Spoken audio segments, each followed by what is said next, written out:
Wolfson with Home Care Magazine, and I'm here at MedTrade. I'm at the Philips booth, and I've got Ron Fasico here, and he's going to talk about the NightBalance. What is NightBalance? Hannah, we're very excited with the NightBalance product. It's a new product we launched at the first of the year, and it's designed to treat positional sleep apnea. For those patients where their apnea-hypopnea index is high on their back but low on their side, and maybe they can't tolerate CPAP, this is a really good option for it. So how does it work? So the way it works is that it creates a stimulus when you go on the back. The device creates small vibratory patterns that are customized to the patient. So it monitors the patient's sleep. And I kind of liken it to when I roll on my back and I start snoring and I get the elbow from my wife. This is a more gentle elbow, less likely to wake the patient up. That's great. And so as long as you can keep that patient off their back, they're AHI and they're essentially treated. That's amazing. It Yes. seems so uninvasive.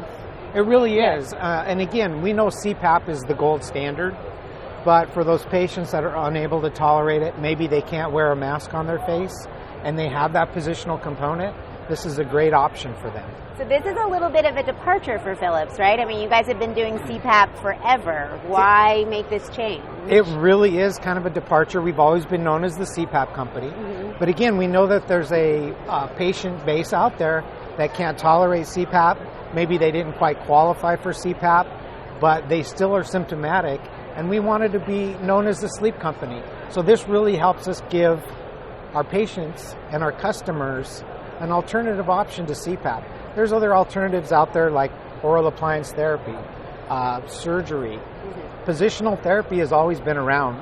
Dr. Cartwright and Associates really described CPAP or positional treatment back in 1984 when they recommended a patient sew a tennis ball in their nightshirt, right? We've always heard that.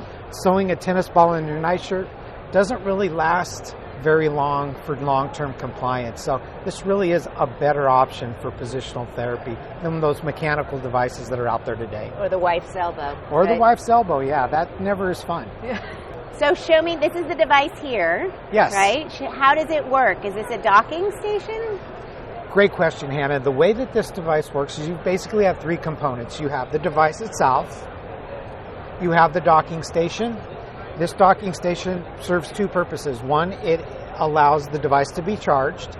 And the second is it has a Bluetooth connectivity to an app that you can download on your iPhone or your Android. And that data can then upload to a patient portal for the patient to track their compliance. Very similar to our Dream Mapper application that allows them to be interactive and engaged in their therapy. It also allows them to give access to that data for the provider as well as the physician, because in this day and age of outcome-based medicine, the physician wants to know if I'm prescribing something, is the patient wearing it? And this can do that, unlike a tennis ball in the nightshirt that doesn't tell anybody whether you're wearing it. It's very secretive. So the device would be worn around this very comfortable belt. The device is slid into the pocket. It allows them to fall asleep in any position, and in 15 minutes it'll start to deliver therapy. And what it does is it learns the patient's patterns, and it customizes the vibratory algorithm based upon the patient's response. So if they need a little bit more nudge, it will increase the intensity. If they just need a gentle nudge, it will give them that. So do you need a prescription for it? You do need a prescription. It is a Class 1 medical device, FDA approved to treat positional sleep therapy.